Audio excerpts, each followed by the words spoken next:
He just changed the world with a phone call. Who else you know that got that kind of motion? I wish him and Pat Riley were boys. Come on, man. Pat Riley not boys with nobody. Bitch ass. I wish him and Pat Riley were best friends, man. I wish, man. Pat weird. Pat probably wouldn't have traded shit for him. He probably would have said, Yeah. "Look, bro, Nico would have been like, Nico would have been like, give me Duncan, give me Terry Rozier, and give me a second round pick, and I got Luka for you." Pat would have been like, he doesn't really fit the culture. I don't know. Can we just do Terry and no picks? I don't even know if I can get rid of Terry, to be honest. I'm still holding out hope he gonna turn it around. Terry was my Dame acquisition. I don't think he said this is my well. This was my well. I can't trade. Bro, I seen a post by ESPN, and they were like the best nicknames in the NBA, and then they had Terry Rozier under the investigation. I'm like, oh my goodness! The fact that it was so funny. I had to check if it was a parody page or actually if it was stencil. I'm like, no way. Nah, they was making everybody some nicknames. They made Tatum a hard one. He wasn't fucking with it though. I forgot what it was. Wasn't it like the anomaly or something? Yeah, I like that. That's hard. You don't think that's hard? No, Tatum wants to be the. He said Tatum wants to be the Boston Deuce. Mamba. Yeah, Boston. He wants to be the Boston Mamba. Big Deuce. I'm the green Mamba. Nigga, why would anybody call you Big Junior? I'm like, nigga, you just. Are you aware of why you call your son Deuce? That's what I said. I said this nigga is so unoriginal that he want to steal his own son nickname. Like, nigga, get your own, nigga. Damn. Like, we did it. Ass nigga. He want to be called Big Junior. Like, what the hell? Big Junior. So what we gonna call it, Deuce? Junior? Like on My Wife and Kids? Like, Double what the Deuce. fuck are we talking about right now? When I heard him say that, I'm like, yo, isn't Deuce the name of your son? Cause he like your second? And I'm like, I'm pretty sure that kid is Jason Tatum Jr. I don't know for sure, but I'm pretty sure that's his name. His name is not Deuce. It's Jason. You never know, man, because I've seen some names on celebrity. I don't mind. I've seen worse. Mm-hmm. And I mean, niggas would have thought Bronny name was Bronny. But we knew his name was LeBron. Like he was pushed out there as LeBron Jr. for a long time, sure and then Bronny himself changed Jr. it. And they just call him Deuce. Hold on, let's see. Hold on. Once I seen a celebrity name their kid RZA, Rocky, Riot, and Roar, whatever the fuck Rihanna and ASAP doing, she be talking about it. She go in the comments, start talking shit whenever somebody say something. Well, come on, bring your fine ass here. Shit. We need the Let's talk about it. We need the views. Hey, cause somebody said it sound like Scooby Doo talking. His name is Jason Jr. Yeah. So nigga want to be Big Junior, nigga? Said big dudes. Nigga want to be Big Junior. That's what I'm gonna call him now. Hey, that's Big Junior. What up, Big Junior? That's what you call the junior when the junior grow up to be bigger than the pops, not the other way around. That's for sure like a nickname you say once your kid is bigger than you. Not know. Remember Justin Timberlake, JT, made the song "I'm Bringing Sexy Back." Well, this JT is bringing corny back. It's very clear that he's bringing something back, and the nigga's embarrassing. He's talking about, "Well, I'm not the face of the league, bro," because you do stuff like that. You gotta have. I mean, he don't got no aura. Like I feel like you gotta have aura, bro. It's bro. Like, the nigga ain't got aura. He don't got no aura. Like at first, I thought he did, but he just do corny shit. Remember he made that jumper and then looked into the phone? That was the funniest shit. Now, I don't hate that. It was just really funny because you could tell he's trying to force a cultural moment. He's trying to. Yeah, I think that's what it is. It just feels like when he does stuff, he's trying to. Like, I like when bro is on some chill shit, like a license. Yeah, like he's naturally a chill dude. You know when he was doing the kiss, the 3 and shit, and then, here's the thing, bro. What's his name? Grant Williams tried to steal that celebration. Like, that was smooth. Like, you feel me? When Dame hit the game win over Paul George, he was himself, and it turned into a cultural moment when they caught the picture of him just like stuck, right? Derrick Rose, same thing. He literally had the same situation as Dame Lillard. It was like, be yourself, bro. It's like he's trying to force something. That nigga D Rose had so much screenshot. He didn't say shit. Nigga, how you gonna text Kobe and talk about, yo, Dot, I got you?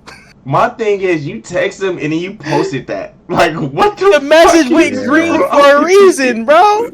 What is There's wrong a reason with you, bro? it went green. What is wrong Vanessa with you? not paying the bill no more. And the nigga did it like he not a Boston Celtic. Kobe not rooting for you, nigga. Oh my god! Then he did the commercial with the whole Laker Kobe uniform on, bro. As a Celtic. It's a Celtic. It's just like I'm not mad at that because I want him out of the green. I feel like that. I want him out of the green gonna too. leave I think. I hope. That nigga signed I doubt, a bro. Honestly, 300 I'm not gonna lie, bro. And he gonna get Anything can happen. Bro, he never. Hey, I'm gonna tell y'all, only bro. way he leave is they trade him. Niggas don't leave Boston, bro. It's too much money, bro. Right. Boston stars do not leave unless they get kicked out. Mm-hmm. And that nigga what, 27?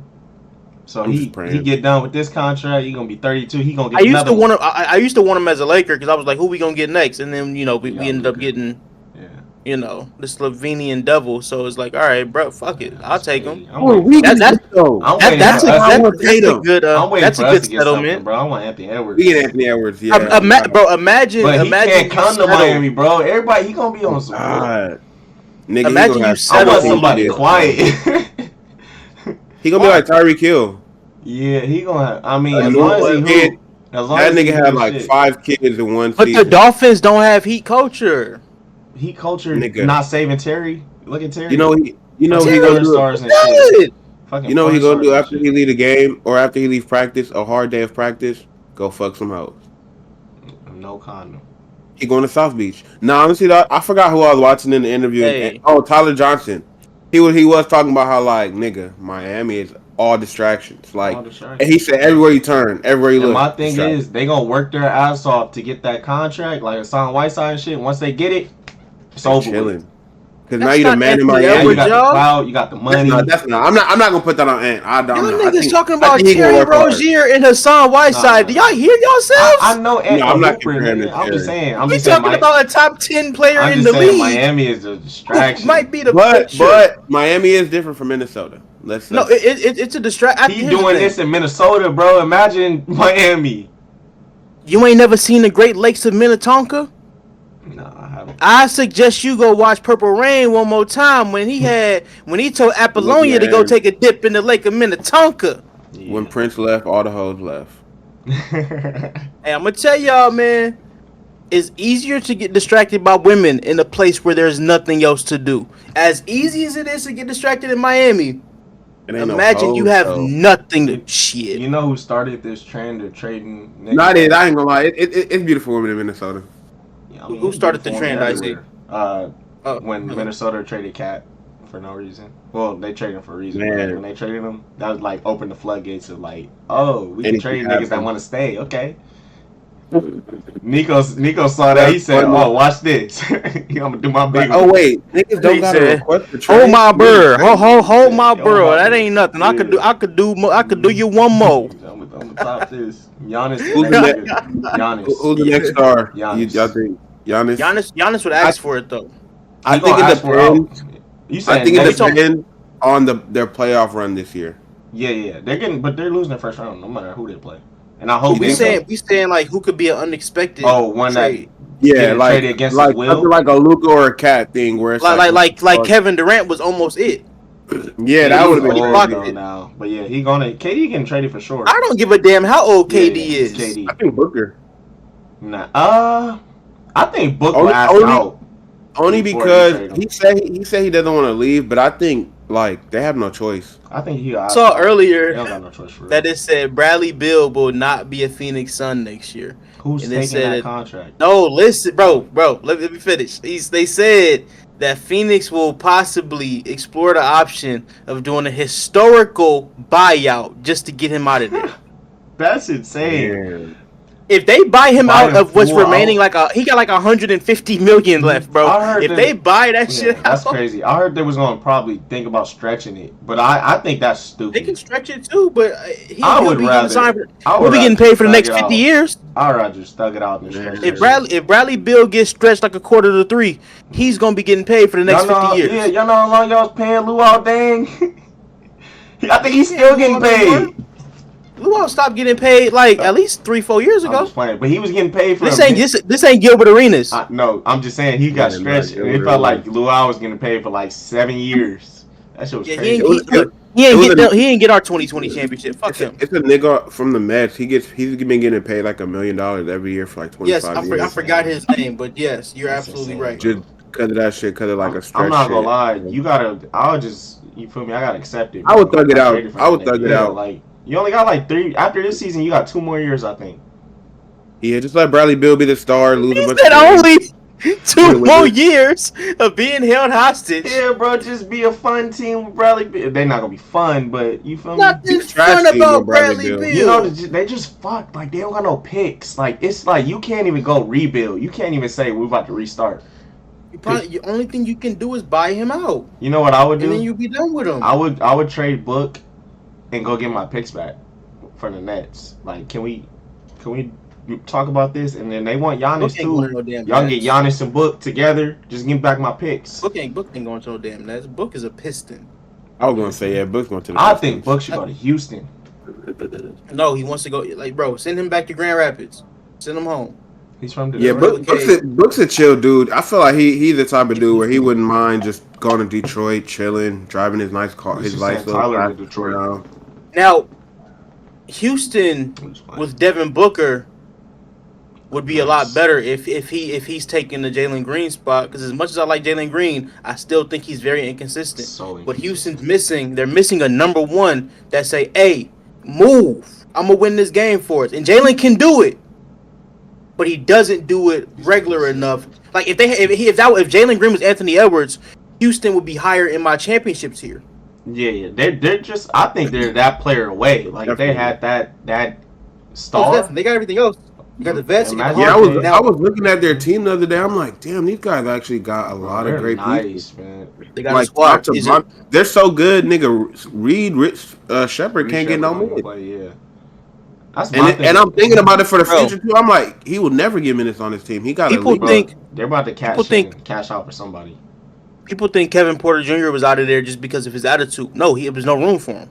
Yeah, like they got so much. Like just like Josh Giddey in Oklahoma City, they just didn't have room anymore. Yeah, it's not that he was bad. It's just the fact with our construction, you won't be able to be yourself. So let's just flip you for a guy that can play this role that you don't even fit. I think Jabari Smith probably gonna get traded too eventually because.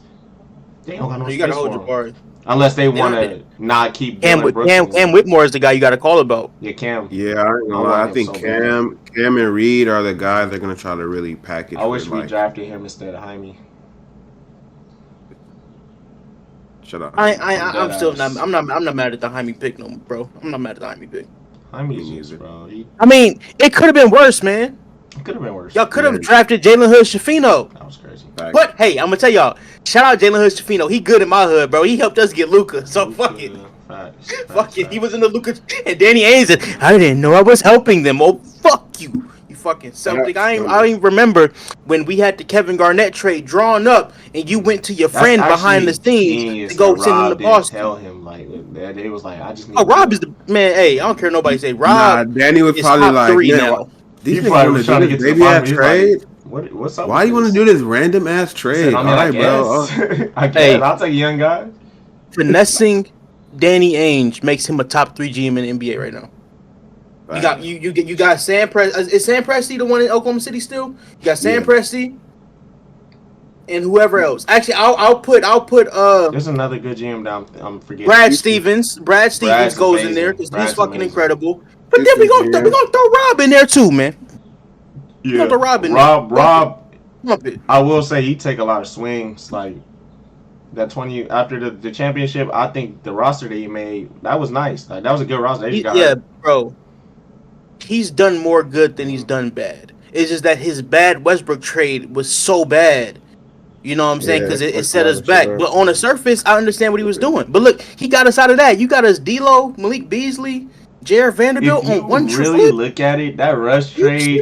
He thought that rush trade was gonna be like what this Luka trade was. He thought it was gonna fit like Bron. That was the goal. Yeah, like Bron, 80 Russ, like Bron and another playmaker like that. Like this was the dream that he was envisioning. But Russ can't shoot for shit. Exactly. Bad decision maker. Plays 100%. No other gear. You feel me? And also, Russ is clearly falling off. It's really that simple. If Russ was still right now. That shit's hilarious. I did too. I was gonna say. I honestly think. But he lost one game, and that I don't even think that was fully on him. Because why the fuck did Christian Brown pass him the ball to do that anyway? Like nigga, dribble the ball out. They both did. It was on him. But I'm saying they all trying to just blame Russ. Like Christian Brown didn't pass him the ball. No, I think blaming him for the season is scapegoating, but the games, no, that was him. That I want you to know. My camera's not frozen. I'm just looking at IT like, no, what I'm is he saying talking? He was obviously to blame for that, but like, he didn't just miss the layup. He went and fouled the 3-point shooter. Look, literally, bro. like what? I don't think it's Russ is why they're losing. Why the fuck did you have him in that game? Like Mike Malone's stupid too. Who else was gonna play? Somebody with an IQ. Oh, so now he not. You can't blame him for the losing, but you can blame him for being slow. I just think Russ. There's certain situations to use him. I'm not putting Russ in for a make or break possession when I know he's a wild card. They don't have nobody else. That's why Calvin Booth got fired. They don't have anybody. Yeah. They have no other guards. Cheap ass niggas. It's nobody there. Let's get into it. Hey, anyway, y'all, let's get cracking. Let's get cracking.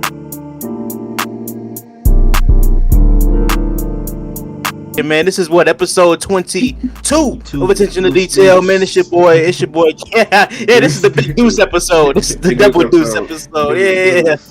It's your boy Cam. I got IT. We got Jew, and we back, man. Thank you for everybody who was here for the Nick Darnell episode. It was a nice success for us. We did pretty well, man. Got to know that brother. Got to talk about some things. It's pretty fun. We will have more guests in the future. Stay tuned. We're just gonna put that out there. Shout out to the first time listeners. Shout out to the last time listeners. Shout out to the lovers and the haters. We love you. Anyway, man, where we getting started today? We got Daredevil. We got Sinners. We got a few other things. We just gave y'all some basketball because we ain't been giving that to y'all. I've been drinking a gallon of water a day. This is half a gallon. I fill it up twice. Put the cucumbers in it. Feeling healthy right now, man. My unhealthy shit. Drinking an energy drink. It makes sense why his brain is a little off half the time because he put that poison in his body. So when he says things like, "Okay, see, here's a team everybody should be afraid of," that's changed my mind like quickly. Let's not do that. You jumped on it quickly. No, I was very shocked about the Luka trade, and I had to process my thoughts. And when I really thought about it, I was like, somebody's second best defender gonna have to guard Braun or Luka. That literally just changed everything. The third best defender is guarding Austin Reeves. I said that. If we can go run the footage. By the way, the best third option in the NBA. The best third option in the NBA. I agree. It ain't even close no more. Or is it just because the first and second are so good? But third option, he's talking offensively. I think he is. I'm just ain't no third option putting in the bucket better than Austin Reeves. I stamped that. He honestly is a solid defender. Like OKC, nice. UFC can't get approved in my LLC. Lakers in 5. All right, man. We could get into, you feel me? I want to talk about centers, expectations for centers. I think that's a good way to start the episode. Okay, bro. I've been doing. I mean, as you guys know, man, there's a new movie coming out. It's about the blues. It's about Mississippi. It's about vampires, and it's very black. Written, directed by the great Ryan Coogler, who has not missed on the movie. He ain't even get close to missing. Like, Ryan hasn't even put out like an average movie. Like, every movie that he's put out has been A movie. Like, at very worst, you could say B+ if you just wasn't. You know what I'm saying? Come on, man. The two Black Panthers. Like, bro. He's very selective with his movies, and of course, he has his leading man back, Michael B. Jordan. We also got Haley Steinfeld, who I just found out is black. In every movie he's done, right? I think he always will. I think he always will be. Dynamic duo. Bro, Haley Steinfeld's grandfather is half black. She's black. I just found it out. Her mom is half black. Whoa. And then we got Delroy Lindo, and we got a couple newcomers as well. So it's gonna be a great movie. Omar Miller, bro, who played in 8 Mile. Y'all know who Omar Miller is. Y'all freaking girls, that's hot. That's great. My boy off that's the nigga out in Ballers too, right? Ballers. Yeah, he's in Ballers, exactly. Forrest Whitaker. Get Richard I trying. Get Richard. That's right. That's right. Well, I guess he got to be in Good Kid, Mad City. Who we gonna play? We gonna get into that too. You gotta play Kendrick Dad or something. I want your body. Domino. Because of that big old fat. But man. Hey, but look, man. Sinners comes out on April 18th. Ryan keeps saying watch it in IMAX. They only have the IMAX screens for 2 weeks because Thunderbolt is coming out 2 weeks later. So make sure y'all see it in IMAX. It's the way the movie is intended to be watched. They filmed it on IMAX cameras. Fellas, Y'all jump in because I got a lot to say about this movie. I'm honestly really excited, and I'm not even like a big fan of like thrillers or horror. Like I honestly don't watch them, but like seeing the cast, seeing the build up for the movie, watching the trailer, and like my expectations for a Ryan Coogler, Michael B. Jordan movie, Yep. I'm very excited. Like I'm about to go watch it in IMAX. I'm finna probably watch it twice. You feel me? Facts. This is probably my most anticipated movie like of the year. Other than maybe Fantastic Four, I'm super excited for that. But like, I'm just excited to see Michael B. Jordan get in his bag, playing two different characters. I know how difficult that is. You know, in the interview on Breakfast Club, I know Ryan was explaining the process and everything. But just being able to do that, and I'm hearing that this is Michael B. Jordan. Michael B. Jordan said this is like the most difficult role he's ever had to play. It's probably his best performance, so I'm just excited to see that. And I heard his post-credit scene, so I don't know. Maybe a cinematic universe stemming from this. I don't know. That would be hard. The Cooglerverse. Yeah, the Cooglerverse, you feel me? And I'm always excited for new. I like watching them. I like that we're watching them establish themselves as greats. You know, like it's we really watching them go from Fruitvale Station. You feel me? Which is like, man, that's like a cultural classic. Like everybody talking about it, word of mouth. Then Creed, you feel me? Oh my God, the Rocky sequel. Oh my goodness. Then Black Panther. It's like, oh shit, the big. It's like we're really watching two greats, you know, work. And they did it together. Both Black Panthers too. That's funny. Like he was like, "There's no way I'm not putting Michael B. in." And he's gonna pop in 3 too. I don't know how, but he gonna pop in, bro. I really don't believe the multiverse. If you think about it, he has one of the most iconic characters of the whole like franchise. You know? Yeah, most definitely. Because honestly, like, and I'm gonna tell you, man, as great as Michael is, you got to thank Ryan, bro, because for sure. You were not a movie star when you got picked to do Creed. First of all, Fruitvale Station hadn't even been filmed yet. They were on the first day of Fruitvale, and crazy. Ryan said, "Yo, I got this movie that I wrote. It's about Apollo Creed's grandson at the time. You want to do it? Cool. All right, bet." They went and shot Fruitvale. And then they spent the next 2 years trying to convince Sylvester. Creed is what turned Michael into a household name, and that changed his life. Because he attached himself, not even in a bad way, but he attached himself to a iconic franchise, and he killed it. You know, and it was an original twist on it and everything. Like they made all the right moves. I definitely. And they killed it, like, you know, like, because you could do all this shit and it don't hit, you feel me? But it's like, damn, these niggas really, like, they did this shit and it's hitting, you know? All 3 movies hit. Now, here's the thing. What are you guys most looking forward to about this movie? It probably ain't even storyline. It can be anything that you just say, I want to see this specific detail. I want to see Michael B. Jordan's performance because I feel like a lot of people don't give him enough credit. Like even though he is a movie star, but people do try to downplay his. He act like he can't act. No, that's what I was gonna say. I feel like we're still waiting on that iconic Michael B. Jordan performance. Even though I do feel like we've had some, but I feel like this is the one that can get the eyes, the people saying like that. Crazy, right? That was the performance that put him, you know, on the projector. Look, man, this how I feel about Michael B. Jordan as an actor, bro. He popped in the game. He was 11 years old. He's almost 38 years old now.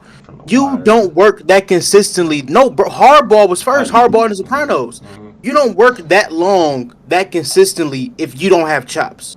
Because let's not forget, Michael wasn't always the action figure ripped up dude. When he was on Friday Night Lights and Chronicle and Red Tails and all of these movies he did, that awkward moment and Fruitvale, he wasn't big yet. Yeah. He was not. He got there. If I'm being real, I feel like Black Panther was that role. I feel like him being one of the best villains in the cinematic universe, like he probably S tier. I think that was the role that I saw. Like, okay, he's one of them. Like, you know, Creed was great. Black Panther and Creed though. Yeah. Creed, what about Just Mercy? Oh my God, bro. Come on. Fruitvale Station. I love that movie. Come on, man. I can't watch it. Yeah, he has iconic roles. I'm not gonna. You feel me? I just think there's a couple times. But I know what you mean. there's a couple times I've watched Michael and I'm like, the acting might not be all the way there, but then when I finish watching, I'm like, okay, this movie just wasn't good. Like the Van Forstick. that Tom Clancy movie, the Without Remorse. Yeah. It just wasn't a great movie. It was bad pacing. I actually liked him in that though. I feel like he was the bright spot, you know. Well, yes, but I'm saying like the movie itself. That movie? Yes. Yeah. It's just that sometimes the project itself can dim a performance, and that's what I mean. With this one, you're right. But this is what I'm mostly looking forward to about this movie, bro. It is the first time that Ryan Coogler has done a movie that wasn't based on something. Right. Well, he kind of has based it on his life things, but I mean, fully original. Yeah. No expectations. We don't have to stick to this box. We don't have to do a true story in Oscar Grant. We don't got to tell the truth about Rocky and Apollo. We don't have to do the comic books. This is my shit. I created this. Yeah. Nobody can tell me anything about my movie. I'm creating it, and Michael coming into it now. Michael's a director who just directed Creed 3, so now he is probably going to put on a better performance because now he can understand the director a little bit more because he just did it on the highest scale with Creed. You know what I mean? Also, you guys mentioned the performance. This is what's crazy. So, obviously, Michael's playing twins. That's hard, right? But this is what makes it even harder. He plays both, so when they're filming, I don't know if you guys really get, he plays both twins in the same day. Yeah, he has to have to stand and be there while he's acting and stuff. Though. That's not normal. It's not, usually when people play two characters, they'll do the whole day as one person, go home, prepare for the next guy, do that the whole. This guy would do an hour as Smoke, an hour as, and he just keeps going back and forth. I think that's just difficult mentally to have to be a whole new character because I know they're twins, but I know they're different people. Day, though. That's difficult, man. Yeah, that's difficult. Just flipping back and forth. To have to act in a scene with someone that's not actually there with you. Well, how about this? They do have. How about this part? The you have to not standing, but the. But it's still it's like. It is. I mean, does it stand in they all have to communicate. He's acting with them. Although you have a stand-in, y'all. When you switch sides, you're not going to do what that stand-in did. You're not going to do what he did. You guys have to be in communication kind of. But even Ryan said he's there, but he's not Michael, so it's still difficult because not only do you have to go and perform the role, you got to remember what you did as the other person. So when they clip it, it don't look like it's bad continuity. It's so many levels to doing that, and when you don't get a chance to actually pull away and watch what you did and study that. You literally are just switching on and off with the characters, bro. Come on, man. Even I feel like it's difficult as a director to be able to direct like that, man. I'm really excited to see how they do this, and I've heard great things. So, they had to use special cameras, bro. They had one camera that Michael puts over his head and it sits on his shoulders, and it's like a camera all around his body with the light, so it basically captures his every motion and stuff. So basically, then they have a thing called the trial. The dolly camera or dolly something, and then it rotates while they're filming. So basically, all of that stuff, bro, it's distracting. And for Ryan to handle the set as well as he did, because the movie looks incredible. I've heard nothing but great things about it. I haven't even heard I didn't understand. I've heard nothing but knockouts, bro. I hope. The same thing I said about Magazine Dreams, bro. I really hope, like you said, I hope this is Michael's Oscar moment. Because we know he's good.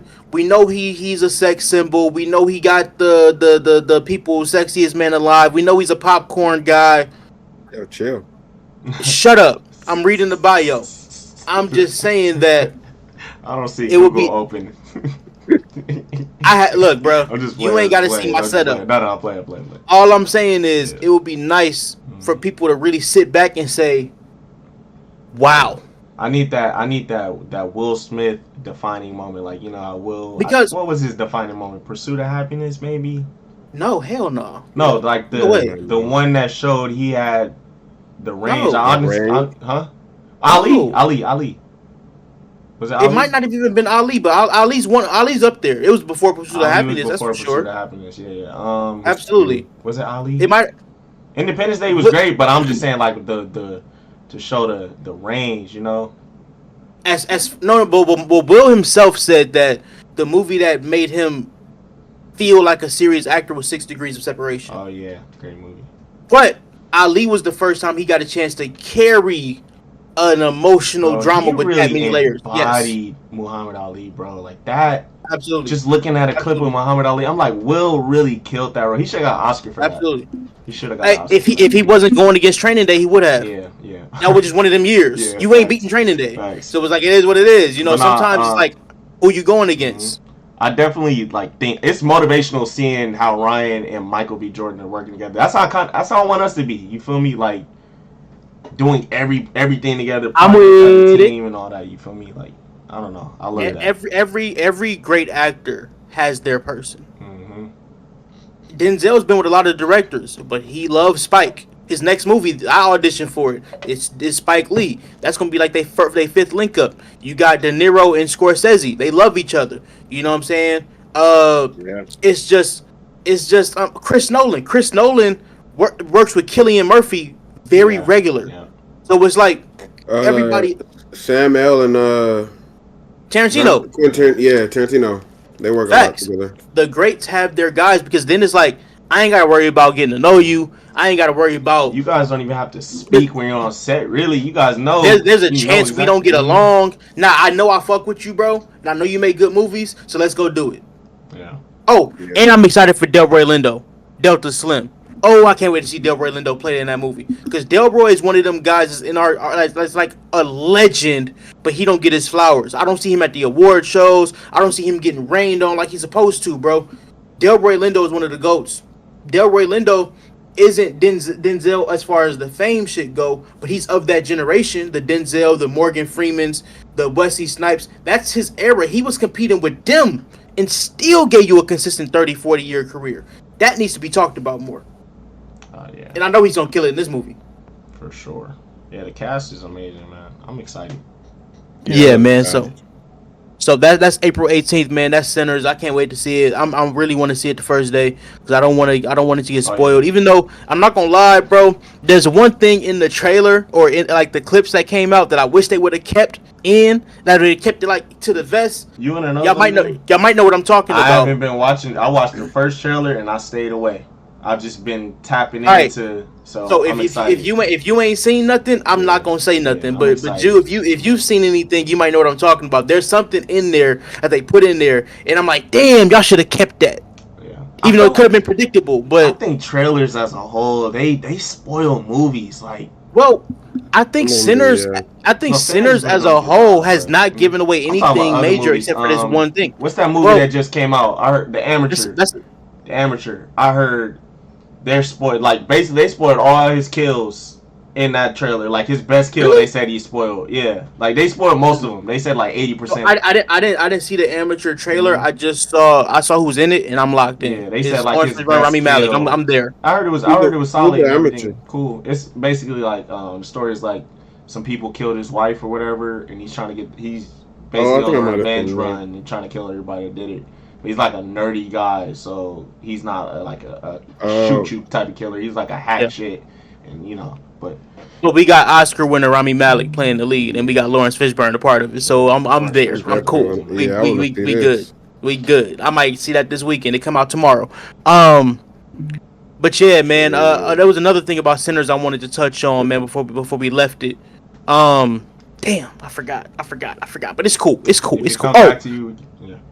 The Smokestack Twins. They're named after the song Smokestack Lightning by Howlin' Wolf. If you guys seen Cadillac Records, you know what I'm talking about.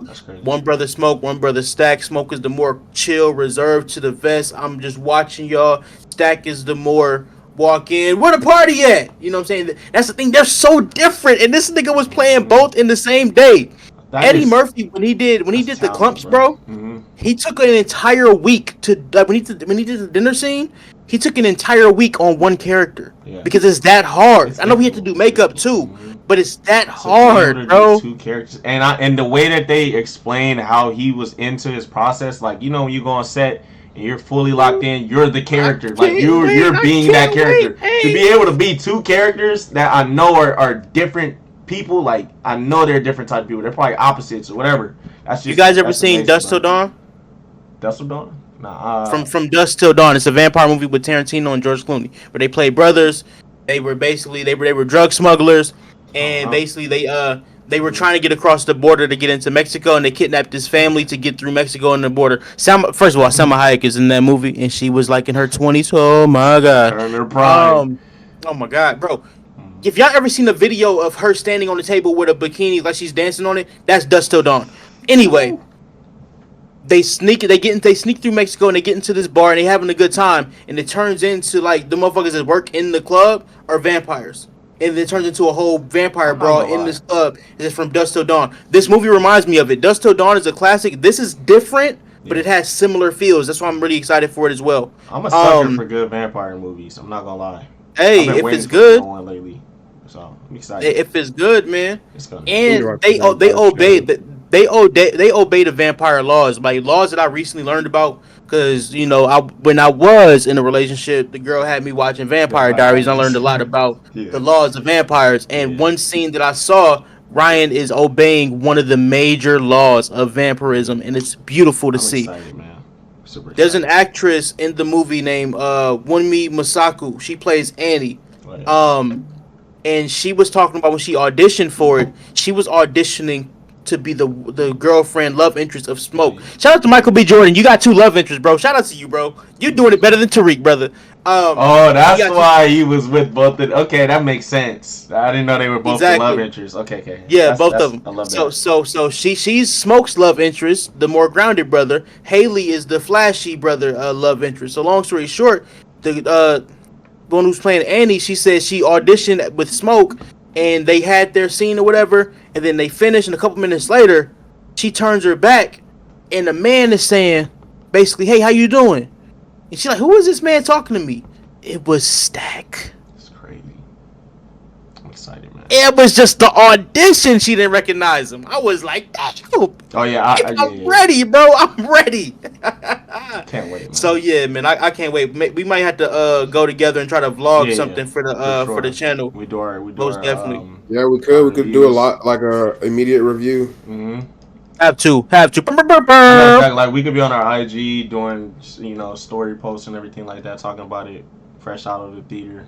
Most definitely. Most definitely. We gonna get that right. I'm gonna fuck around going that movie with my notebook. Like, this happened here. No, for real. The 18th. 18th. What day That's is that? Friday. Friday? Oh yeah. But Ryan said they got early screenings in bigger cities, so we could look out and see Probably on Thursday. if Wednesday and Thursday. Because New York starts on New York starts on the 16th, and I'm pretty sure you're not going to do New York a favor and not do LA a favor. Mm-hmm. So let's be on the lookout for that for sure. We will be on the lookout for that. Let's get into the next topic, y'all. So we got Daredevil episode 8, man. Did y'all see it? Did y'all enjoy it? Yeah. Did my review on that. I got quite a few notes, but since you already did a review, you might as well give us what you got. I'm assuming our viewers have watched it, so I think they know what we about. They better watch the shit. We gave them 2 extra days. Watch it. I think the main thing I want to really touch on is I think this is what the show should have been from the whole, the whole show. Like I don't think we needed Muse at all in this season. Like Poindexter pulling the strings behind the scenes the whole time. Well, Vanessa was. Vanessa. No, I'm saying. Oh yeah. Him being just a bigger part of the entire thing. Yeah, like I think it's a crime that we only got him in 2 episodes. So obviously gonna be in the last episode, but like, bro, we should have gotten way more screen time with him. And one thing that I have an issue with is White Tiger's death, and I think it should have been Fisk. I don't know if they're gonna try to say it was Fisk, but he assembled that task force after White Tiger already died, and I know it was one of those cops that killed White Tiger. I felt like he should have assembled his task force, and then the White Tiger thing should have died. He should have died right there. So I just have an issue with how they filmed this. Like they should have did a complete, like, scratched everything that they had in the beginning and then started over. But I understand why they didn't do it. They didn't want to cut people's roles and stuff like that. But it just felt disjointed at the season. I love the episode though. I think it was the best episode so far. Yeah, people have a issue with him not getting in the suit. He's been in the suit like 2 episodes, 3 episodes. Oh, I feel that. I do feel that. Yeah, but with this episode though, I understand why he didn't get in the suit. No, yeah, it makes sense why. But when you look at the grand scheme of things, it's like, damn, he barely been in that suit. Other episodes, yes. Yeah. This episode, but also too, they're looking for vigilantes, and I feel like that's a big part of it too. But they're doing that off screen. That's what I don't like. That's what I really don't like about it. I feel like this task force, like task force, we don't see them. I want to see more. I want to see it. Like they're talking about they've been harassing people. They've been cracking down on vigilantes. Like I want to see it. I want to see, you feel me, them cracking down on it. I seen White Tiger die, but I don't even. There was no task force at that time. They just took that upon themselves to kill him. You know. Also, what happened to the documentary? Wait, what documentary? Remember they were filming the documentary in the first like 4 episodes, whatever. The civilians of the city were filming the documentary. That was BB's. I like the news, right? That was like BB's podcast or something like that. Yeah, something like whatever she was doing, like her news. I'm just saying. Oh, that's what she was saying. Like I don't put my name on everything. Well, her name is on that. It's like BB Report or something like that. But she has an alias. That's what she was talking about. She has like an alias. And I'm just saying. I'm saying as far as that goes, is that with that right? Yeah. That could capture this damn task force being just out here harassing folks. What you doing out here filming? What you out here doing? Just harassing. What are you trying? Like you're just like you said. There's so many ways they can be showing the task force off. So I agree with you on that. I feel like they could have used it through that outlet that they were showing before. The White Tiger thing, yeah, they kind of just went away from it. He died, and they went to go talk to the Punisher, and they never came back to it. So we actually have no idea what happened. That's my thing. Like, it's just so like. Some of the things I'm like, it should not have been in the show. Like I feel like it wasted time. So what's your thoughts on this specific episode? This specific episode. Like what's your takeaways? I got quite a few. Vanessa being responsible for Foggy's death and everything. I am super intrigued by that because I want to know why did she go to that extent to get Foggy killed? Because when Matt put together that Foggy was celebrating. It was Matt put together that Foggy was celebrating that he was going to win that case because what he was drinking and everything. That's a callback to episode 2 because he said that with his girlfriend or whatever. I want to know like why did Vanessa have to get him killed? Like what did that have to do with her? What is the reasoning? I'm very curious to see that, and that like caught my attention. I was actually intrigued because now it's like, oh, like there's layers to this. I'm trying to figure it out. And why did she keep it? Why did she keep that from Fisk? You know. So I'm very intrigued about that.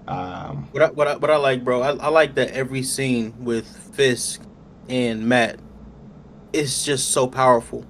Even when they're not together, when they're even cut together, like the side by side, different split screens, is just every time their energy merges on camera, bro. It's just so powerful because these two characters are so strong and consistent, bro. You just can't help but enjoy it. When he slides in, bro, and he's listening to him, and then he slides in and take Vanessa from him, and then how you make eye contact with the homie as you taking his woman? Excuse me. I would have cracked his head open, bro. One of them that he be bro. I'm sorry because you ain't got to look me in the eyes that you can't see and take my woman. I feel that way about Dex and Matt. Like I love the contrast between them, the red and the blue. Like Bullseye's colors blue, Matt's Daredevil colors is red. Like just the cinematography with that, like that really was like the episode was beautiful, and you could tell these episodes. You could tell the reshoots versus the old stuff. Like it just seems like 2 different series, like as a whole. So absolutely. I don't know. I was really impressed by that. You know who pissed me off in this episode though? Honestly. Cops. Fucking cops. No, hell no, nuh-uh. I mean, they were actually funny when he burned that dude's hand in the fryer. Not the cops. The cops that didn't restrain Dex's hands and let him break out. That was so stupid. That was so stupid. He took the cuffs off of him and said, "All right, you're good." That was so dumb. They've had that nigga's hands with that thing everywhere he went, and all of a sudden he's getting stitches. You just have his hands free next to scissors and shit. When you know the type of villain he is, he's Bullseye. Exactly. So exactly. Like, so who actually pissed me off though was Heather.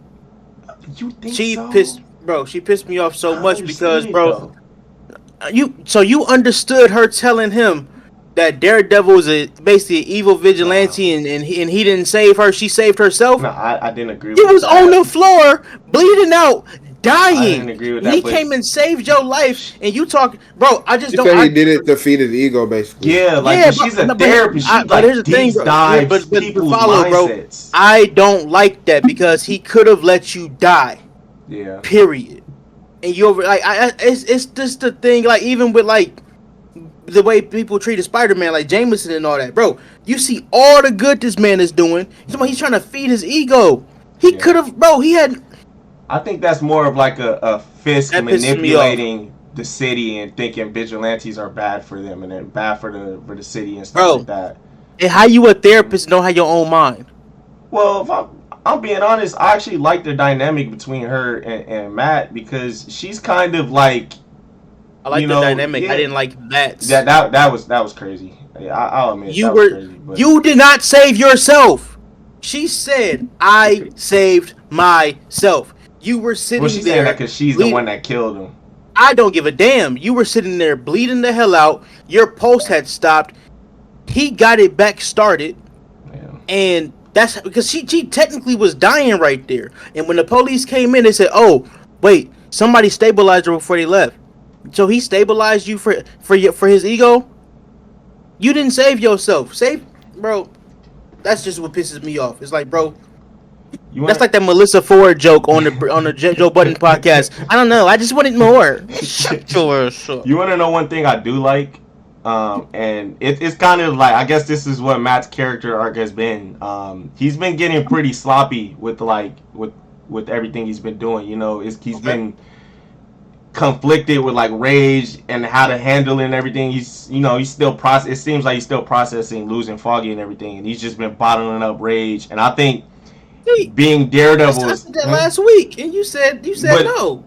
No. Well, no, it's the way that I'm seeing it here. Like just off of the fact that he hit Dex's face on the desk and didn't even notice that he broke his tooth.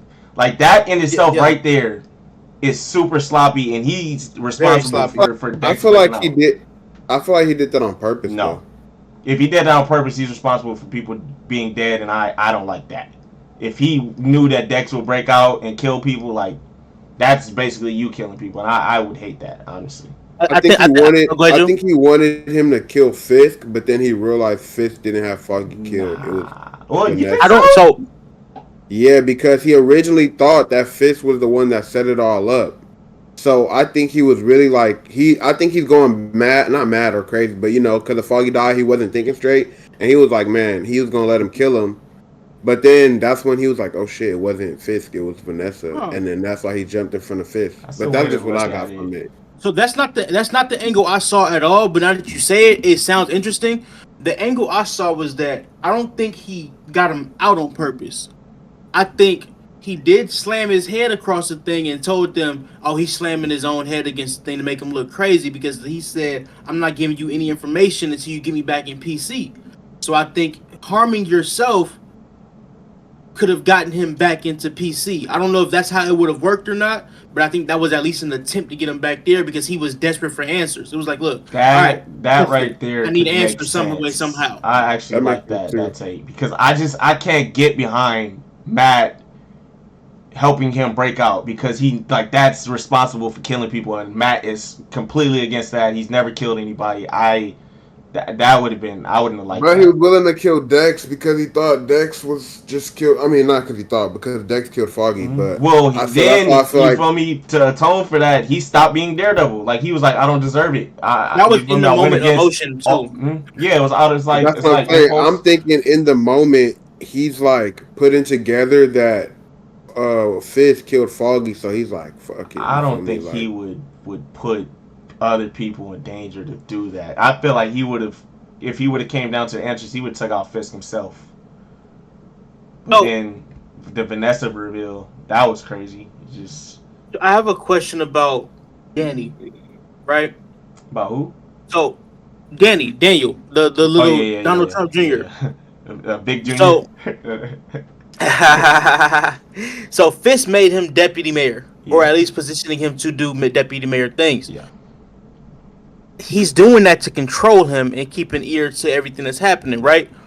But he don't understand that little boy is very dangerous, and I'm not saying he gonna turn on him in a way, but I just believe you give that kind of person power, man, and you ain't watching them the way you think you should be watching them. Shit'll happen. I'm not saying he gonna kill Fisk or nothing like that, but I do see him doing some irresponsible things, at least in the name of Fisk would like this. Let me do something crazy. I think giving him power is a mistake, bro. I'm looking at the conversation he had at a different after.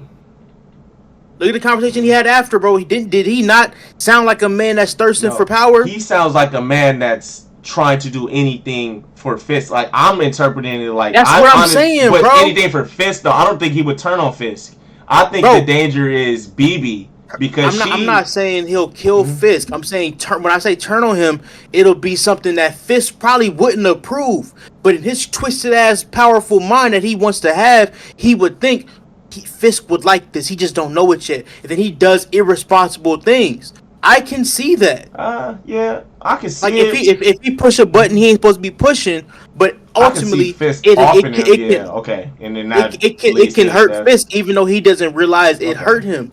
There's people like there's stories of like mentally unstable people be like, oh, I killed this person for you. I didn't want you to do that, but I did it for you.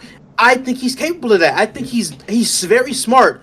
But I think he wants power so bad. That's why I keep comparing him to Donald Trump. Not even on a political level. It's his whole aesthetic. It's his whole, I don't care who it affects. I just like the power in being able to say, I can do it. I see Watch him. Yeah. I think the danger is him being close with BB and her revealing that she has a whole nother alias that she writes under. Because when she was talking to the chief and she revealed that, she said, I don't just write under my name. You know, that's basically... that was her trump card right there, and I feel like she's close with him and everything, and she's gonna get information out of him.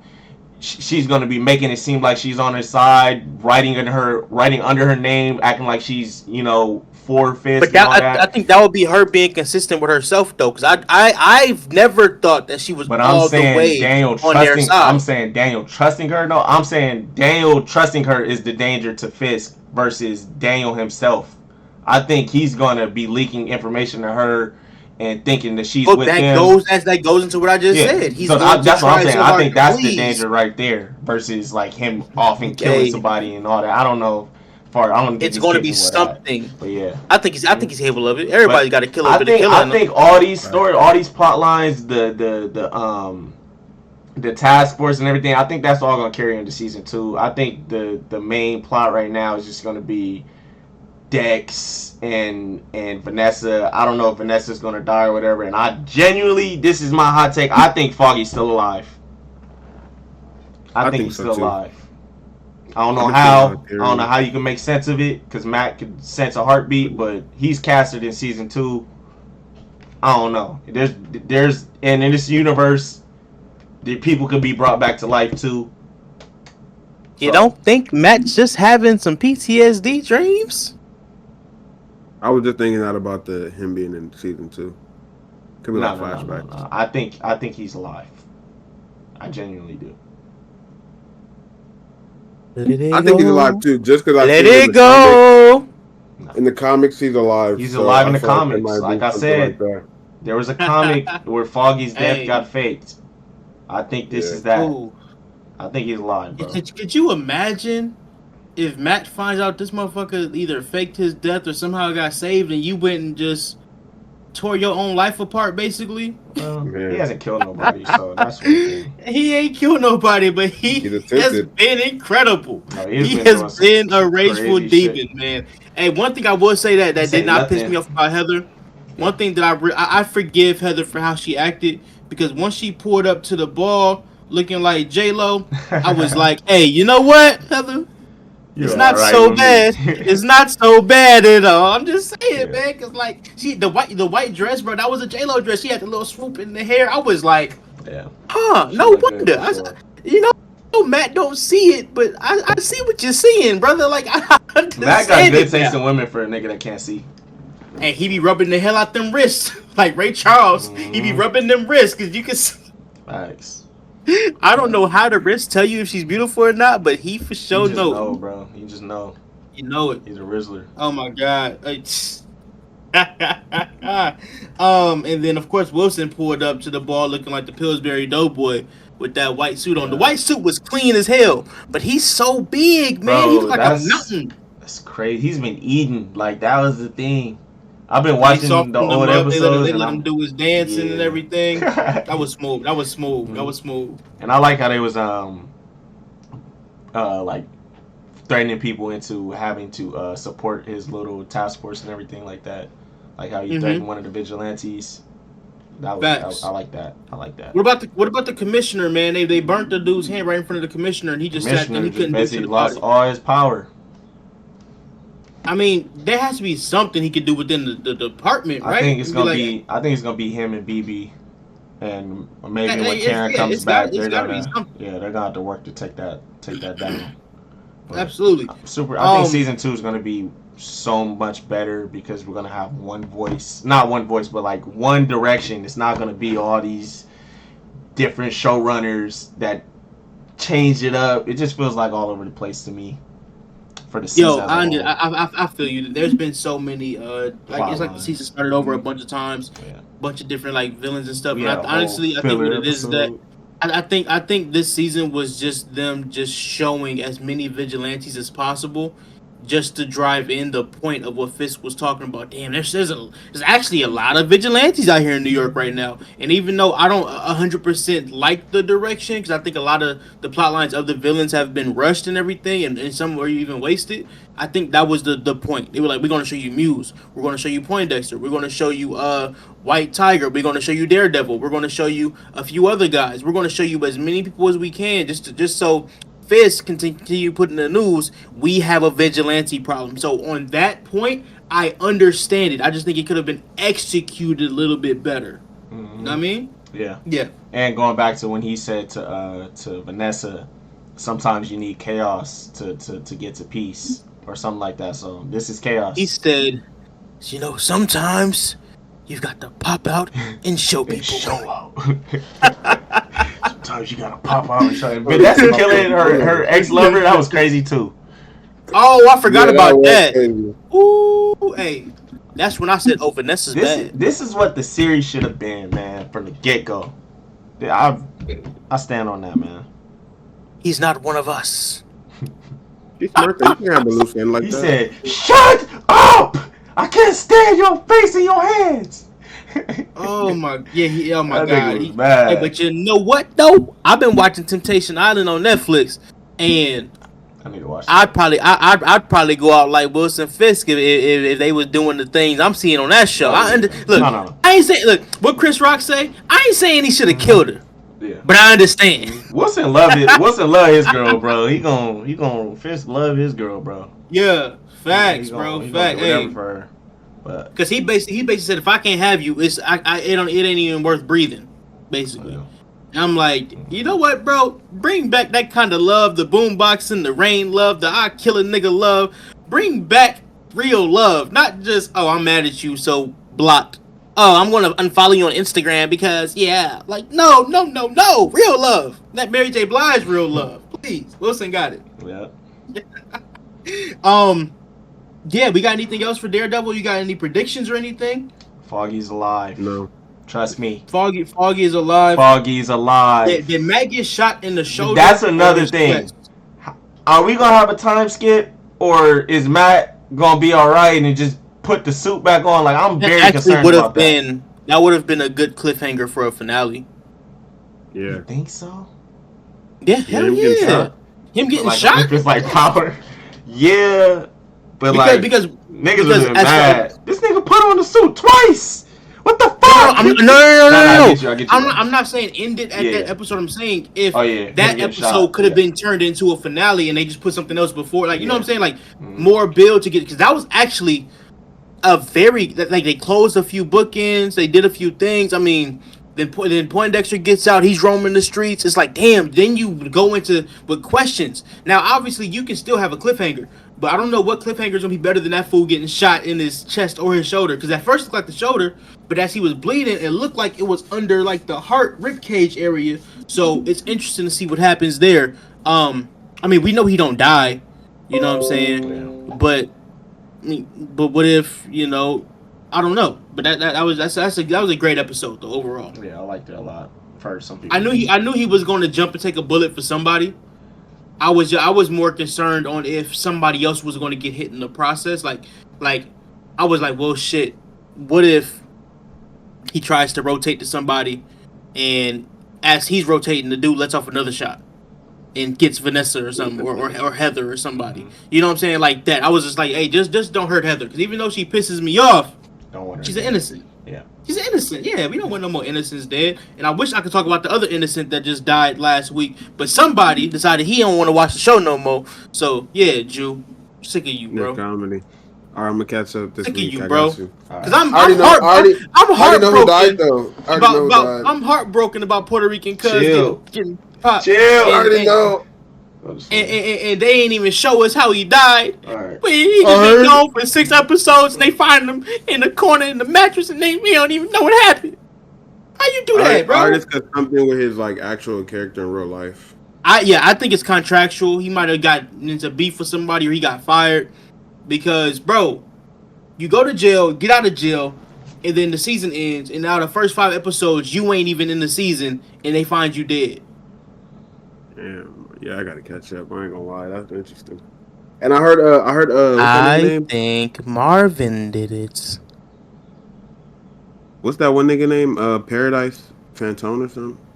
Meg's old nigga or whatever. I heard he's in the show. Meg who? Oh, Partisan. Yeah. Yeah, his non-acting ass is in it. He plays a rapper that's in jail, and then Lou gets him out. Okay. He said he auditioned for Unique, but then Joey got it. Yeah, Joey's a tremendous actor. So yeah, bro, Partisan, get your ass out the way. I'm not even hating on you, bro, but you bro. Joey can act. Like if Joey never rapped again, he still can get a bag because he's a very good actor, and if he fully commits to it, he can actually be one of them special ones. So shout out to him. New episode coming out tonight. Now I'm gonna tell you, the season's been okay, hasn't been great, but I do think after the way it ended, oh, bro, you just gotta see the way Kanan reacted when he got that phone call. You ever seen a killer cry?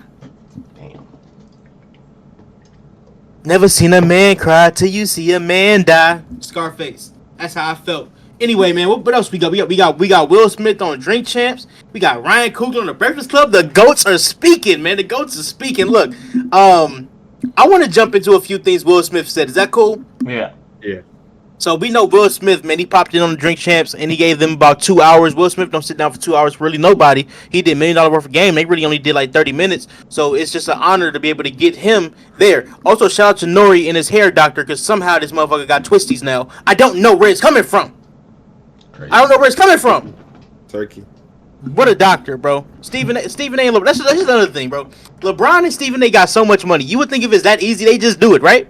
They got money. They got more money than Nori. Bron fixed his hairline. Yeah, LeBron fixed the hairline, but he still pulled up to the scene with Marcelo missing. No, but Bron be hooping and sweating and shit when he's like at like if he I think when he retired, Chris, I think when he retired, he gonna go get it redone in Turkey again. LeBron looks great in movies. Yeah, he just in movies in his commercials he looks great, but.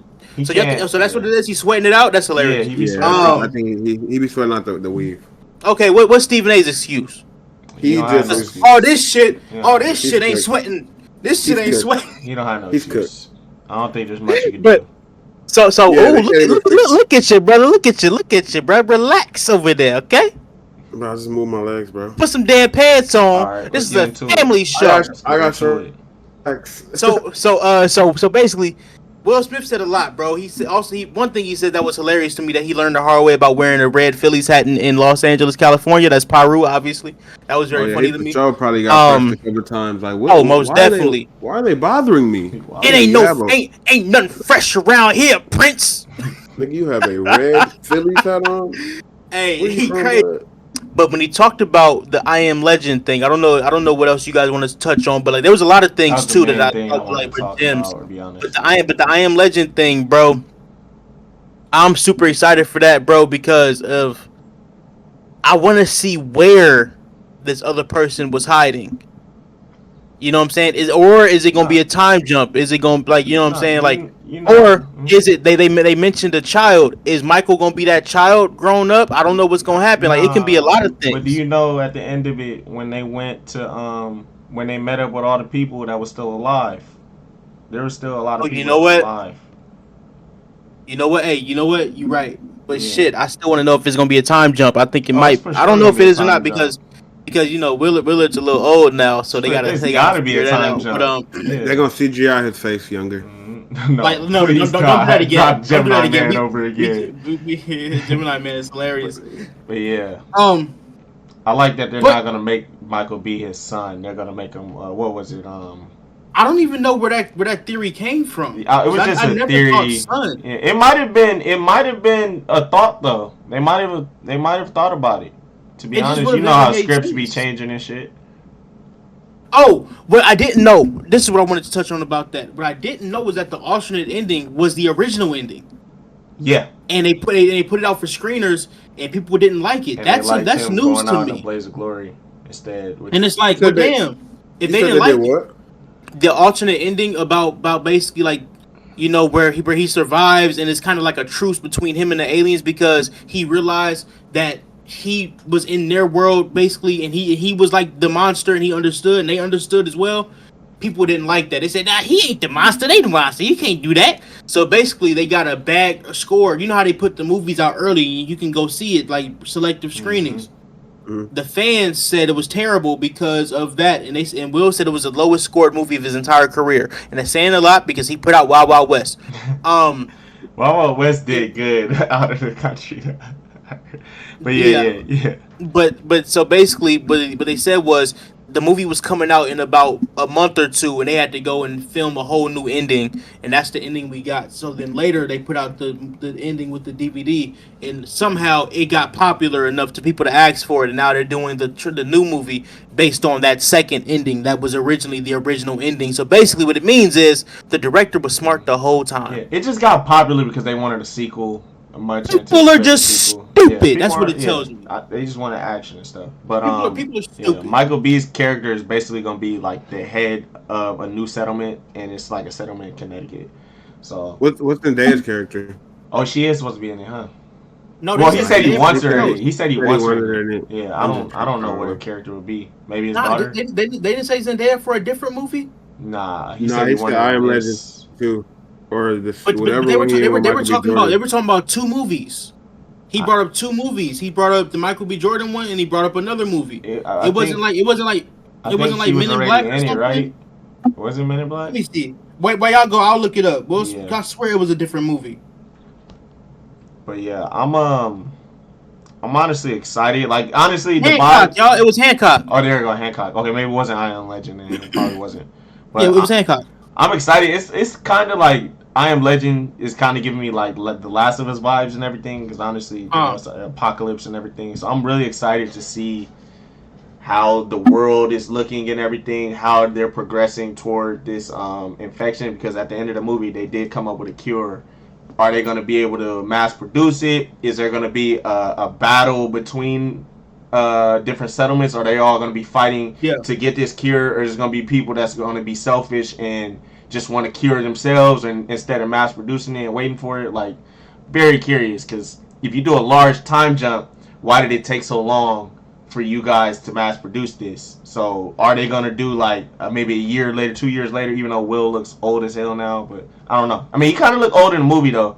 If we're being honest, I think he I can mean, still look like honestly that. though, I don't think. I mean, here's the thing. He didn't have like a specific Mike Lowry look back in that movie. Yeah, He and had I'm saying he looked a little shaved older. Like head, if you look at the it, shaved face. He can do that he can again. do that again. That's what I'm saying. So maybe you could do like a Absolutely. year time jump, and it's like they're trying to mass produce it. You know what? You know why Will have no issue doing whatever the hell he wants with that movie?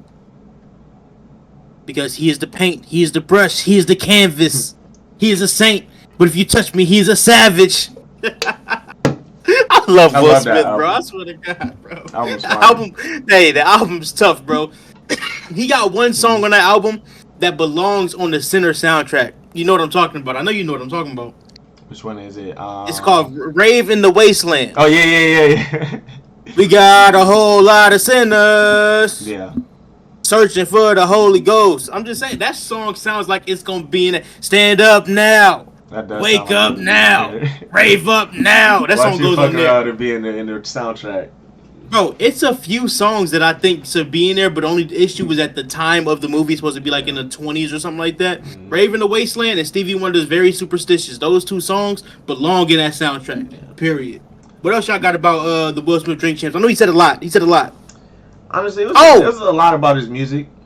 What else? How about the fact where he said a lot of people was not answering his calls about the album because people was cold on him. That because of the slap. At the end of the day, you gotta understand it though. You do, but also rappers were cold on him? Huh? He said he was putting out calls for his features on his albums. People were saying they was either saying nah, it's not a good time, or they was just saying or they wasn't responding at all. Yeah, I'm saying like as a rapper, a nigga slap a nigga, you want that nigga, you want to hop on a song. With Some that people nigga. was looking at it. Maybe the people that he was hitting up, you know, I don't think he was hitting up like Young Boy and shit like that. Obviously not. So it's like some of these people have a certain image that it's like, or maybe they were like cool with Chris Rock.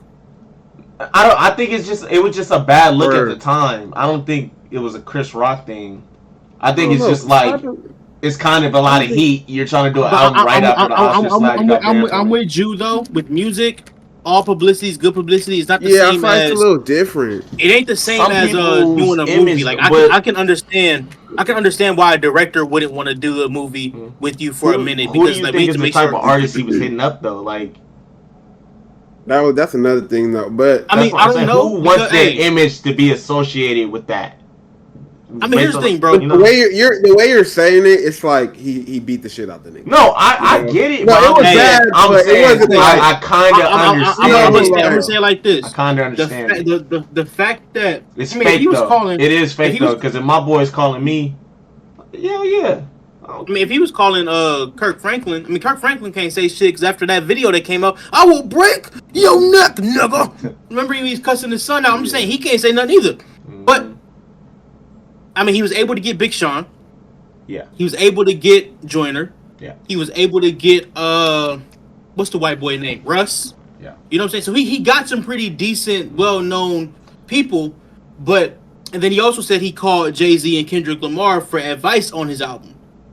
So I just think I think it was just probably a few people that he was like wanted to talk to, and he realized maybe producers or something, maybe a few rappers, maybe an actor cameo because he did a lot of skit. Because he's so big, I feel like any rapper like it's not even like me personally. I don't care how big a rapper I am. If Will Smith asked me for a feature, I'd give Will Smith the feature. Chris Rock, fucking Will Smith. You feel me?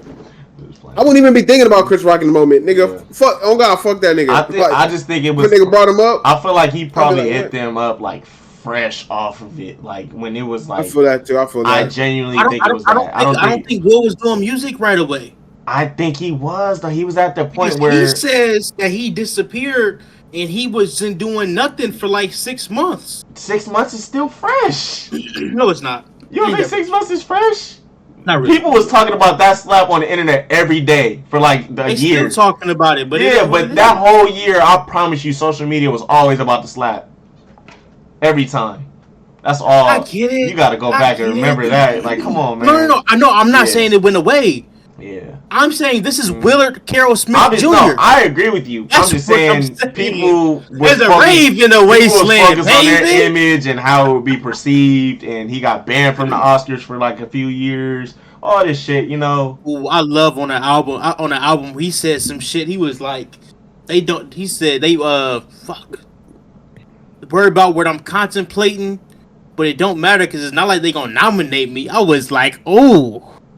He feeling spicy right now. He said, y'all ain't gonna nominate me no way, so I don't care what y'all think. So what if he did put out an Oscar performance? Can he get nominated, but he can't go? Like, or they're not even nominating him? I think they won't even. They probably won't even though. mess with him, bro. They probably won't even mess with him, just because it'll look messy. Be like, oh well, you can use his name for the platform, but you can't invite him. I do think the ban's gonna get lifted though. He's not gonna do the whole 10 years. Yeah. He won one that night though. Yeah, he won King Richard. Yeah, he got it. They didn't ban him that night. He didn't get they banned him like a year later. He got banned. No, he got banned like. You think was it immediate? It was immediate. I felt like it was like a week. It was something. It came out. I don't remember the timeline, but it was around that something. I don't think that it's gonna. I don't think the ban's gonna hold up. I think it's gonna be just. I think it'll get lifted because it's like, bro. At the end of the day, he did what he did. Both men are fucking thriving. Chris Rock's last tour did numbers. His special did numbers. Will Smith is back doing numbers. Once Chris Rock go on tour again, is going to do numbers again. I say lift it and move on. Yeah. You know what I mean? Mm-hmm. It ain't that deep, but there's a lot of things in that interview that I really enjoyed. Damon did Shannon. Did y'all watch that? Yeah, I watched it. I loved it. Any thoughts on that? Because the way I feel about Damon and the whole family is whenever a Wayans speaks, you just shut up and listen. Yeah. Because I don't think anybody has more wisdom than that family. It's like, bro, it's like 10 people worth of wisdom. You gonna listen. I loved when he was talking about how you know how he's like he does characters and everything kind of like Eddie Murphy, but it does it a little different. I loved how when he was talking about the SNL thing and how they was like trying to have him do something different instead of what he is good at, like playing character. They try to compare it to Eddie and say, nah, we don't want you to do that. We don't want you to be a knockoff Eddie and all that. And then he was like, they tried to have me holding a spear and not saying no lines and shit like that and everything. And then he was putting in perspective, like, why would you guys not want somebody to carry the torch from Eddie? Like, I'm different from Eddie, obviously, but why would you not want that? That was when Saturday Night Live was at its peak. It was at its highest. Why would you not want somebody else to come in and succeed that? Go that road. Yeah, like here's the other thing about that too. Shannon brought up that he was on the show with Robert Downey Jr., right? Oh, yeah. People don't even know RDJ was on SNL. I knew, but most people, if you ask 90% of people to name SNL cast members, nobody will say Robert Downey Jr. Why? Because the year Robert and Damon and them was there, it was the lowest rated year in SNL history. That's why everybody got fired. Yeah. Nobody lasted more than a year. So it's just that you see the show was declining. Let Damon be Damon. Yeah. Living Color came a few years later, yes. And all the characters he did in Living Color on SNL that they said he can't use, he put here. Now another thing that's good about his comedy that stands out is that he said this. But he was talking about current event comedy. He said, I don't want to do jokes that's based on today. I want to do jokes based on these characters, so they never get old. Yeah, it's not with the you know time. What I'm saying? That's genius. It never gets old. You can go and listen to old comedy bits because it's like it's still funny, it's still hilarious. Now, if you go do some SNL and it's about Donald Trump and Joe Biden, in about 20 years, kids gonna watch it and they're gonna be like, I don't get it. Yeah. You'll always get Homie the Clown. You'll always understand Handyman. Yeah. You'll always understand all these characters that he made. Yeah. The men on film. You'll always understand his characters. Major Payne. Yeah. What's up, Jew? Y'all remember that one SNL skit? This is the first one I remember ever. I think it was like, "Can I get your number?" Yeah. Yes. Yes. That was iconic. Yeah, like that was an iconic one. Like I remember younger, like going on YouTube. Can I get your number? Searching that up.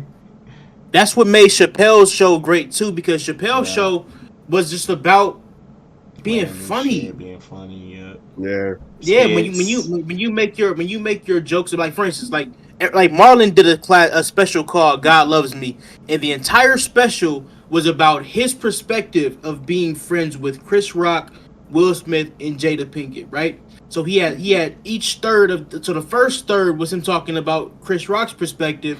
Second third was him talking about Jada. Other third was talking about Will Smith, and he's friends with all of them. Yeah. But every single part of the story tied into that Oscar slap of Jada getting embarrassed, Chris getting slapped, and Will getting banned was all because God was in his favor, Marlon Wayans. It was genius concept. It was like, oh, he did me wrong. She did this, he did that. It was hilarious. But in about 15 years, nobody's going to give a fuck about it. Because it was with the times. Exactly. Your entire 90-minute special was about one event. We're not going to care. And so now Marlon's movies are they're all standing the test of time. But that's only that special. The other ones, yeah, because that special was great. I'm just saying it's not going to last. Yeah. As far as I don't think there's nothing wrong with doing stuff with the times, but also having those timeless. You gotta mix it up. Yeah. It you know what? It's good to do art that reminds you of, oh man, this was 2008. Yeah. This was a fun time. I like stuff like that because it brings me back into that time, but it's only going to appeal to the people that was alive during that, But characters live longer Yeah. than anything else. Yeah. The reason why the Clumps worked is because the Clumps had characters. Coming to America I had can show my characters. kids these characters and they're gonna laugh. Bro, everything the Wayans do, it has character. Like Damon said he watches Major Payne with his grandkids and they laugh. Bro, that scene in Coming to America always makes me laugh. When I was watching, which one? When I was watching, what's the first on the call sheet, and they showed the Coming to America scene when he was like, "Yes, fuck you too." Yes, bro. I was excited the whole thing, bro. Like, that shit's just so funny. But Eddie made a great point in that movie. Was it Eddie or somebody else that said it? Somebody else was saying that Eddie made drama movies, and I think Eddie was funny. Yeah, Eddie said that. They don't do that anymore, bro. Give me a good script, a good movie, and let my star just rip and be funny in it because he's funny. That's how you make a classic. Mm-hmm. Most definitely. We also got Ryan Coogler on the Breakfast Club. There's a lot of gems in that, but there's one story that stands out to me the most is when he talks about Chadwick Boseman. Exactly. Did you guys see that part? Yes. Yeah, I seen that part. So there's a lot he talked about Chadwick as far as Chadwick was like the older brother. He was so mature. He had a good control of himself. He was a man's man. Like I really. Story, man.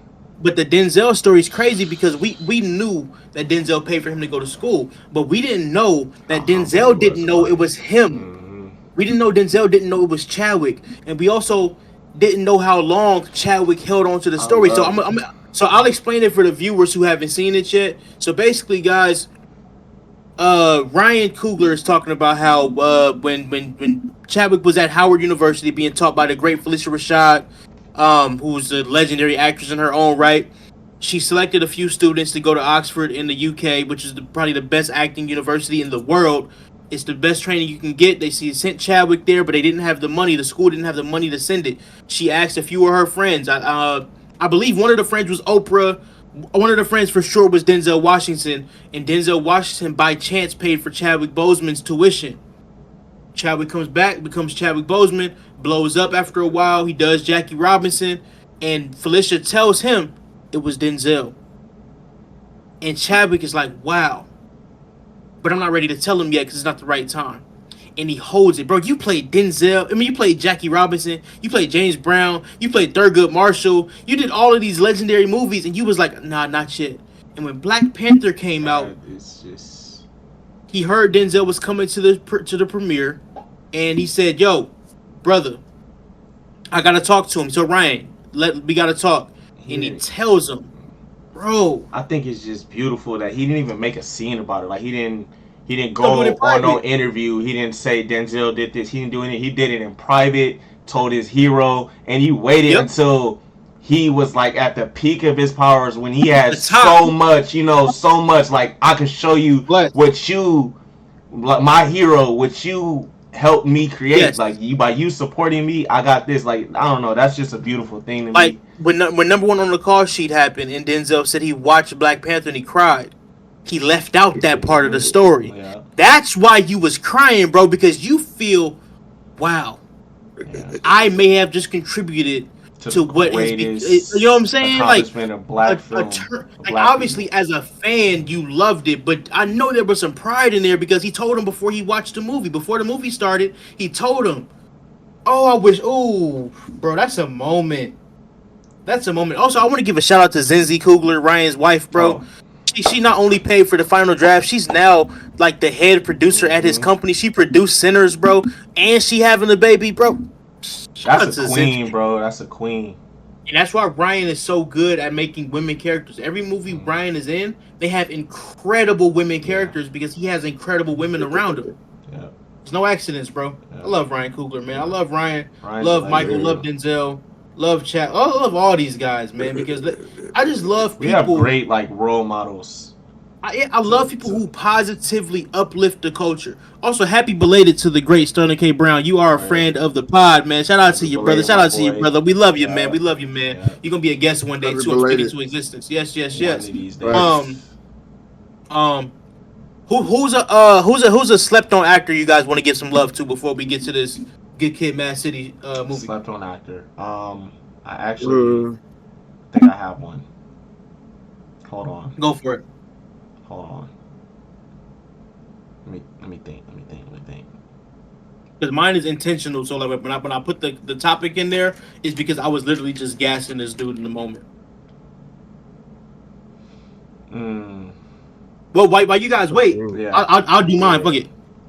Yeah. I don't know if you guys watched Vice Principals or the Righteous Gemstones or the new season of The White Lotus or any of these projects or you know what I'm saying. But one of my favorite actors right now who's finally getting his just due, his name is Walton Goggins. And when I tell you, he is the funniest actor on TV right now. And I'm not even exaggerating. Walton Goggins. And here's the thing about him, he has range. He was on Django. He was one of the cowboys. You remember the scene when Jamie's hanging upside down and then the cowboy said, "Cock-a-doodle-doo, nigga." That's him. Hold on, I'm about to look him up right now. And then he's in the Hateful Eight. He has a whole sort of White Lotus, right? Is he in White Lotus? Yes. Here's the thing, bro. You're in the White Lotus, a dramatic series. You're in the White Lotus as a dramatic series. But then at the same time, an hour before the White Lotus comes on, you're in the Righteous Gemstones, which is a comedy, bro. It is the way right now he's playing a 70-year-old white man who dresses like Elvis, but he's the funniest person in the world. All right, Drew, I got you.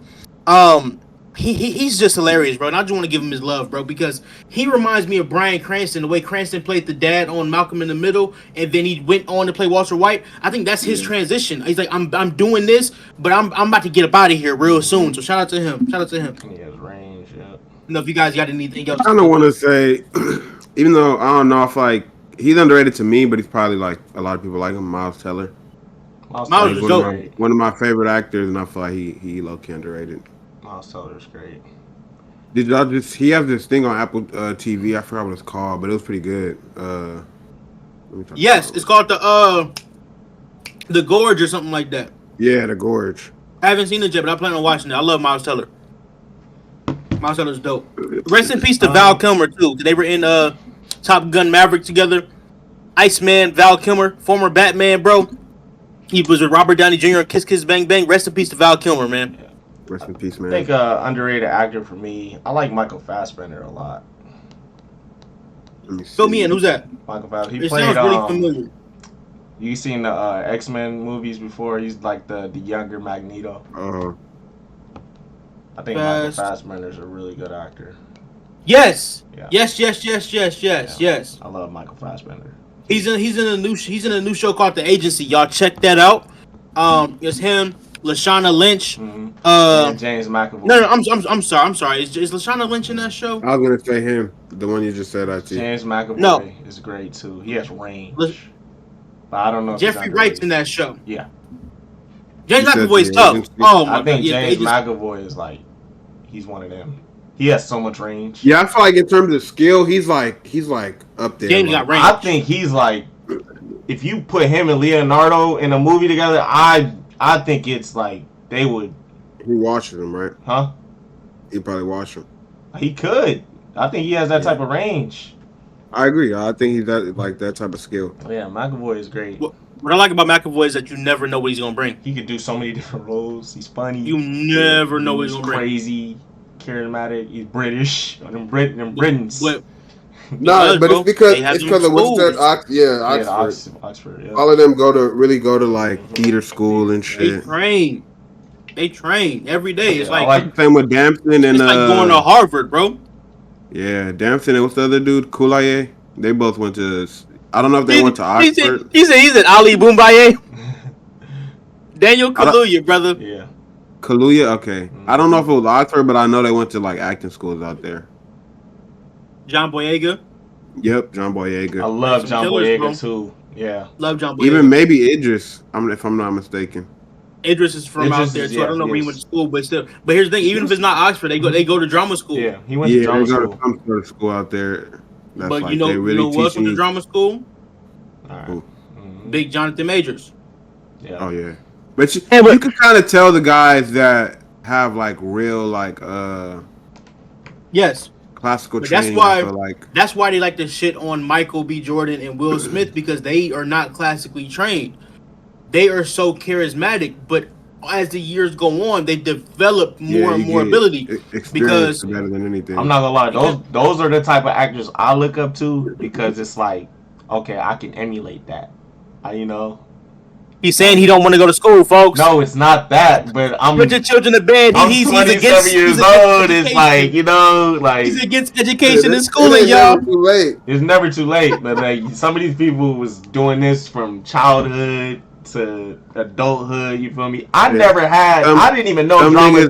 I didn't even know drama classes were a thing.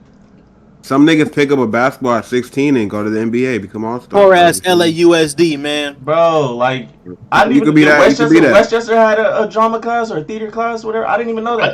We had theater. I didn't even we had a whole theater. that theater class. I thought it was just for assemblies. We didn't even have assembly. What the fuck did we have? Meetings. What was it? We would stuff to tell us we was in trouble. Or to practice SATs or some shit. Hey, yo, Westchester, we love y'all, man. We love y'all, man. Broke ass school. I'm just playing. Hey, yo, so we got anything else or we rapping? Nah, we good. We good. No. All right, y'all. Once again, that has been another episode of Attention to Detail, man. It's episode 22. We continue to grow to the moon, and we want to thank y'all for showing up every week, week in, week out. We got more clips coming, more content coming. We will be giving you content after we see Sinners, and we will be giving you episode 23 soon. More guests on the way. It's Cam, it's Jew, it's IT. We out.